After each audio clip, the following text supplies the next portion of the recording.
지식과 정보가 돈을 벌어주는 시대. 누구나 부동산으로 쉽게 돈을 벌 수 있다. 부동산으로 돈 번 이야기. 당신도 부자가 될 기회가 있습니다. 당신을 부자로 만들어줄 부동산 스토리. SBS CNBC 부스에서 확인하세요.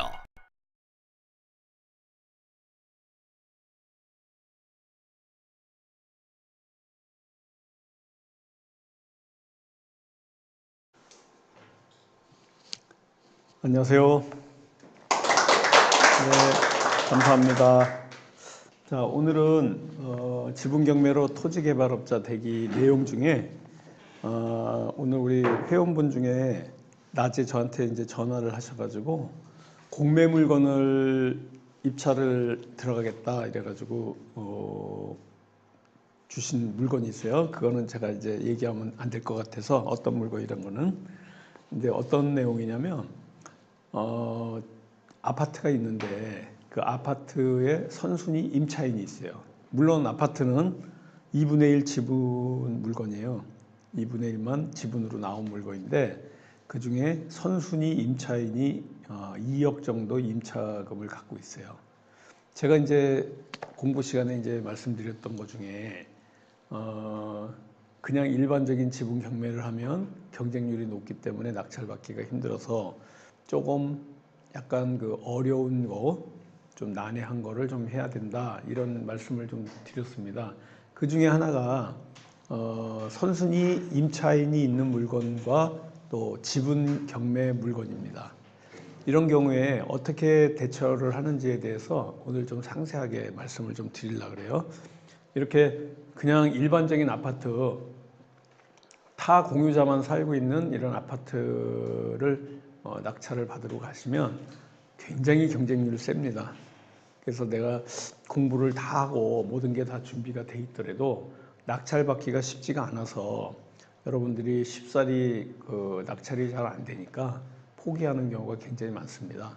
근데 이제 선순위 임차인이 있다 그러면 우리가 보는 사이트, 부동산 경매 사이트에도 지분 경매에 있는 물건을 많이 이렇게 관찰을 하시고 또 서칭해 가지고 이제 보시는데 이렇게 선순위 임차인이 있다 그러면 패스해요. 안 봅니다.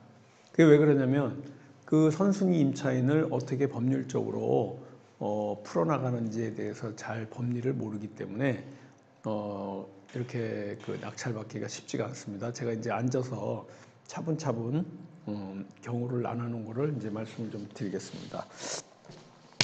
제 교재 지분경매로 토지개발업자 되기 179페이지에 있어요. 여기 지금 화면에 있는 내용이에요. 여기 화면에 있는 내용이 책에 있습니다. 4장에 있는 거예요.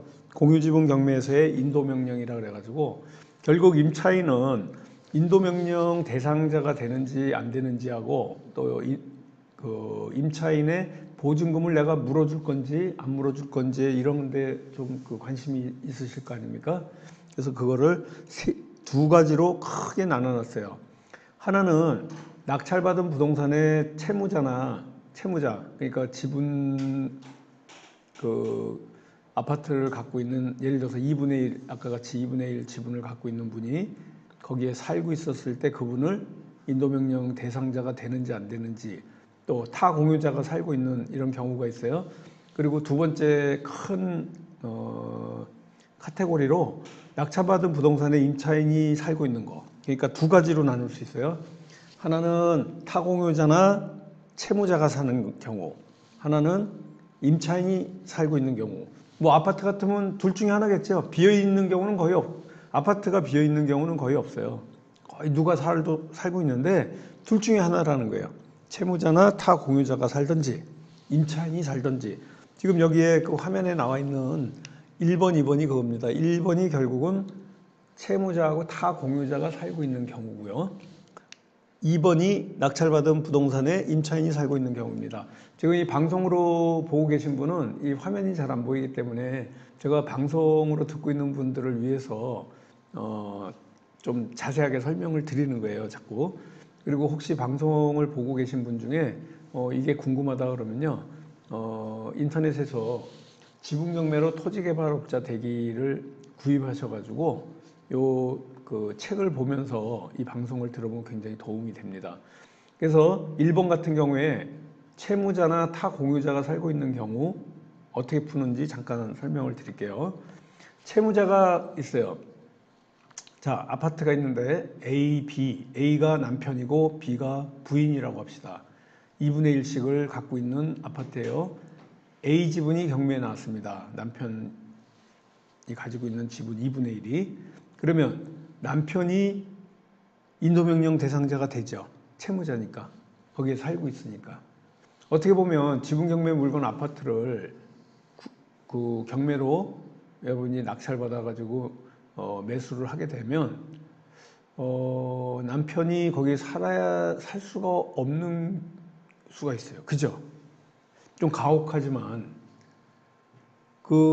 일단은 잔금 내면서 A라는 홍길동, A 지분을 갖고 있는 홍길동이라는 남편을 상대로 그 집에서 나가달라 하는 인도명령을 신청하면요 바로 인용이 나옵니다.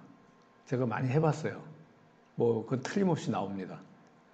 근데 제가 2번에 쓴 것 같이 부당이득금 반환 청구 소송의 대상자가 될 수도 있지요. 어떻게 보면 그런 연관관계가 있어서 인도명령은 신청하되 인도명령을 집행은 안 하는 거죠. 무슨 얘기인지 이해는 하셨습니까? 인도명령 신청은 미리 하셔야 돼요. 나중에 6개월 지나면 못 하잖아요. 그러니까 일단 받아놓는 거예요. 법률적으로는. 그러니까 채무자라든가 타 공유자가 살고 있을 경우에도 잔금 내면서요. 인도명령은 무조건 신청하시는 거예요. 그래서 그 채무자나 타 공유자를 인도명령 대상자로 되게끔 인도명령 신청해가지고 인용받아서 그 판결문을 갖고 계시라는 거예요. 왜? 차후에 또 그 판결문이 어떻게 사용이 될지 세상 일은 모르는 거예요. 그죠? 그러니까 미리 확보는 해놓되 그쪽에 상대방 타 공유자나 채무자한테 통보는 해야 되겠죠. 본인은 알고는 있어요. 법원에서 가기 때문에. 그러면 압박이 굉장히 되겠죠. 압박이 됩니다. 근데 부당이득금 반환 청구 소송 조금 이따가 제가 설명드리겠지만 그 청구 소송의 대상이 되는 경우에는 집행을 안 한다는 거예요. 인도명령 집행을 하시지 말라는 거죠. 이거를 잘 의미를 생각해야 돼요. 2번에서 다시 좀 자세하게 설명드릴 거예요. 그래서 1-1번이 채무자가 점유한 경우입니다. 나누는 건데 법원에 잔금 납부와 동시에 인도명령 신청하게 되면 인용된다. 지금 말씀드린 거고요. 2번은 매수한 내 지분이 과반수면서 타 공유자가 채무자가 아니고 어떻게 보면 채무자는 나하고 그렇게 큰 관계가 없어요. 근데 내가 낙찰받은 그 지분 부동산에 타 공유자가 전체를 다 쓰고 있는 경우가 2번입니다. 과반수 미만도 좋고요. 과반수 이상도 좋고 2분의 1도 좋고 내가 산 게 3분의 1, 12분의 1도 좋고 일단 인도명령 신청을 하시면 관리 보관처라 그래서 보전행위, 관리행위, 처분행위가 있어요. 거기 관리행위로서 인도명령 인용이 되지만 임료가 나오는데 나가라고 할 필요는 없겠죠. 그러니까 인용을 받아 놓는 거는 왜 그러냐면 우리가 그 인도명령 같은 경우에는 인지가 1,000원밖에 안 해요. 그리고 그 잔금 치르면서 같이 집어넣으면 돼요. 그냥 바로 나오는 거니까. 일단은 조금 아까 설명하는 것 같이 인용받아서 인도명령 승소해놓고 압박은 하되 집행을 안 하면 거기 계속 살고 있을 거 아닙니까? 그러면 우리가 지난 시간에 배운 것 같이 타 공유자가 내가 낙찰받은 부동산 아파트의 전체를 사용하게 되면 내 지분만큼 부당이득금 반환 청구 소송의 대상자가 된다는 거죠. 이게 어떻게 보면 굉장히 그 힘이 있는 어떤 그 프로세스입니다. 해결할 수 있는 이런 프로세스의 그 파워가 없으면 여러분들이 지분 경매를 낙찰 받을 수가 없죠. 왜 그러냐면 평생 해결이 안 될 테니까. 그래서 여러분들이 전략적으로 딱 보고서 타 공유자가 살고 있는지 아닌지 알 수 있습니까? 없습니까? 낙찰 받기 전에. 있지요. 왜? 부동산 등기부등본을 다 열람해 볼 수가 있지 않습니까? 그 주소지도 있을 거고요. 또 여러분들이 전입세대 열람 신청을 한다든가 해서 그 전입세대 열람, 세대 열람 해가지고 보면 이름이 쫙 있지 않습니까? 거기에 산다는 게 정확히 있어요. 그렇기 때문에 여러분들이 부당이득금 반환 청구 소송을 갖다가 법원에 낼 때는 거기에 살고 있다는 것을 여러분들이 소명해야 돼요. 소명을 해야 되잖아. 그러면 주민등록 세대 열람도 있을 거고 부동산 등기부등본에 주소난 같은 거 있죠. 거기다 줄 쫙쫙 그어가지고 판사님 이 B라는 부인이 2분의 1 지분만 자기 거고 2분의 1은 내 건데 전체를 다 쓰고 있습니다. 그러니 내 지분만큼의 부당이득에 관련된 임차료 상당의 부당이득금을 받을 수 있게 좀 그 판결을 내려주십시오 하는 게 부당이득금 반환 청구 소송이에요. 그 임차료는 그 지역의 그 아파트 시세를 예를 들어서 1억짜리 아파트인데 전세가 8천이에요. 그럼 2분의 1이니까 4천씩, 2분의 1이니까 4천이 내 지분이자. 그러면 4천만 원을 현금으로 4천을 달래는 게 아니에요. 전세금 4천을 달래는 게 아니라 4천을 월세로 환산하셔야 돼요. 그게 우리 그 주택임대차 보호법에 있습니다. 연 12%예요. 그러니까 한 달에 1%. 그러면 12%라는 거는 4천만 원 곱하기 12%니까 480만 원이죠? 연 480만 원을 내고 쓰셔야 돼요. 그 타 공유자는. 근데 안 줬을 때는 부당이득금 반환 청구 소송을 해가지고 거기서 승소를 하게 되면은 그분이 그 돈을 준다 그러면 거기서 살 수 있지만 만약에 계속 판결에서 이겼는데도 불구하고 480만 원을 줘라, 나한테 줘라 이런 판결이 나오는데도 안 주면 여러분들은 타 공유자가 재산이 있습니까? 없습니까? 2분의 1 지분이 있잖아요. 그 2분의 1 지분에 부동산 강제 경매 신청하시는 거예요. 그래서 그 강제 경매 신청한 부동산이 다시 경매 법원에 나오게 되면 자, 여러 사람들이 또 지분 경매인 줄 알고 관심을 갖습니다. 뭐 첫 번째 1차 매각기일에 유찰이 돼서 2차까지 갔어요. 예를 들어서 3차까지 가가지고 절반 이하로 떨어졌습니다. 그랬을 때 많은 사람이 관심을 갖게 되겠죠. 그러면 이거에 아무 관계없이 공부도 안 했던 사람이 지분 경매 물건 좋다더라. 나도 그거 들어가서 사야 되겠다 하고 마침 우리가 강제 경매 신청한 그 물건을 낙찰받으러 갑니다. 그러면 여러분들은 미리 가서 그걸 사는 게 아니고요. 경매법원 뒤에 그냥 앉아 있는 거예요. 보증금을 준비하고서. 입찰 보증금을 딱 준비하고서 뒤에 가만히, 제가 맨날 그렇게 했어요. 가만히 앉아 있는데 그 물건에 아무도 입찰을 안 하고 그냥 유찰이 됐어요. 그러면 그냥 돌아오시면 돼요. 왜? 다음번에 더 떨어지면 내가 사면 되니까. 그런데 세상 일은 내가 원하는 대로는 안 되고 어떤 사람이 2명, 3명 들어와서 그걸 갖다가 입찰을 해가지고 가격을 올려놓은 거야. 원래는 지금 오늘 나온 게 절반에 나왔는데 그분들이 한 20% 정도 더 써서 70%에 30% 저감된 70%의 최고가 매수 신고인이 돼가지고 낙찰이 됐어요. 자, 호창합니다. 그 경매 법정에 우리 집행관이 최고가 매수 신고인 홍길동 씨 나오십시오. 그래가지고 딱 나온단 말이에요. 그러면 자, 금 7천만 원에 낙찰 됐습니다. 그런데 본 건은 지분 경매 물건으로서 공유자 우선 매수 신고 대상 물건입니다. 혹시 공유자분 계십니까? 공유자 우선 매수 신고 하실 겁니까? 딱 그러면 네, 제가 합니다. 이러고 나가시는 거예요. 그리고 걸어 나가면 돼요. 그러면 웅성웅성해요. 에이, 틀렸네, 막 그러면서. 근데 이상한 일이 많이 벌어져, 그때 또.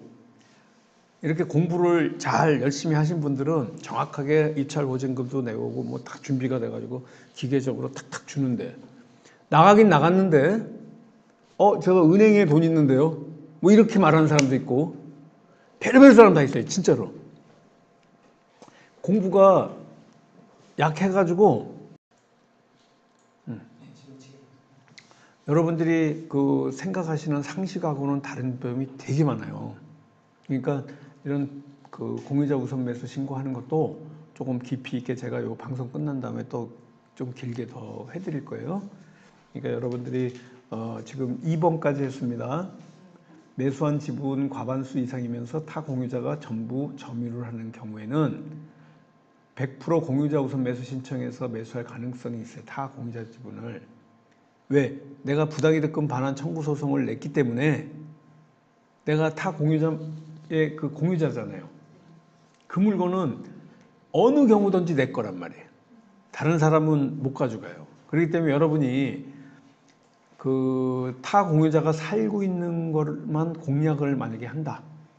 그랬을 때 어떤 레파토리 있는 전문이 돼야 돼요. 여기서도 꼭 제가 말씀드리지만은 지분 경매를 한다는 거는 내가 몇 가지 레파토리를 만들어야 돼. 거기에 들어오는 물건만 낙찰을 받으셔야지 이런 물건도 하고 저런 물건도 하고 막 이렇게 하시면요. 결국은 뭐냐면 복잡해져요. 내가 공부를 계속 해야 되고 같은 패턴의 물건만 찾아서 하면은 제가 쉽잖아요. 레파토리를 만들어야 되는 거예요. 본인만의. 그래서 나는 부당이득금 반환 청구 소송을 좀 전문으로 하겠다라든가 저번에 말씀드린 것 같이 토지만 나온 거, 건물이 있으면서 토지만 나온 것만 한다든가 조금 전에 방송하기 전에 얘기했듯이 선순위 임차인 있는 거 제가 방송 끝나고 나면 이제 실제 사례들 한 두세 개 말씀드릴 거예요. 선순위 임차인이 있는 물건들을 어떻게 할 건지 여기 크게 2번에서 이제 할 겁니다. 그래서 2번까지 이제 설명이 됐고요. 3번하고 방송을 좀 마치겠어요. 매수한 지분이 과반수 미만이에요. 그런데도 타 공유자가 전부 점유를 하면 그때는 보존 행위로서 인도명령 신청하면 인용이 나오는 거예요. 아까 2번은 관리 행위로 나오는 거고 그래서 여러분들이 이걸 인용받기 위해서는요. 이 지분 물건의 그 관리 행위로서의 인도명령과 보존 행위로서의 인도명령에 관련된 판례가 있어요. 그거를 이런 거 넣으실 때 그 판례를 좀 신청할 때 넣어주면 좋겠죠. 그게 이 책 안에 그 판례가 있어요. 그러니까 요 안에서 찾으셔가지고 지분경매로 토지개발업자 되기 책 안에 그런 판례도 있으니까 그거 갖고 또 나중에 다음 시간에 또 공부를 하겠습니다. 자, 오늘은 지분 경매 물건에서 선순위 임차인 있고 임차인 있는 물건 또 오늘은 시간 관계상 두 가지로 조금 아까 처음 시작할 때 타 공유자라든가 채무자가 낙찰받은 부동산에 살고 있는 경우와 또 그 임차인이 살고 있는 두 가지 경우인데 방송 시간상 채무자하고 지금 그 타 공유자만 설명을 드렸고요. 다음에 시간이 있을 때 임차인이 살고 있는 경우에 관련돼서 또 말씀을 드리겠습니다. 자, 이 방송은 지금 하고 있는 이 시간은 교대역 13번 출구에 있는 한국개인투자조합협회 강의실에서 매주 수요일 날 7시부터 9시까지 2시간 동안 실전 지분경매 공부 시간입니다. 여러분들 혹시 방송 보고 계신 분 중에 관심이 있는 분은요, 문의하셔가지고 여러분들이 010-3033-9074 우리 한국개인투자조합 홍봉기 사무총장님한테 연락하셔가지고 여러분들이 같이 공부할 수 있는 그런 시간이 있었으면 좋겠습니다. 자, 다음 주에 또 다시 뵙겠습니다. 감사합니다.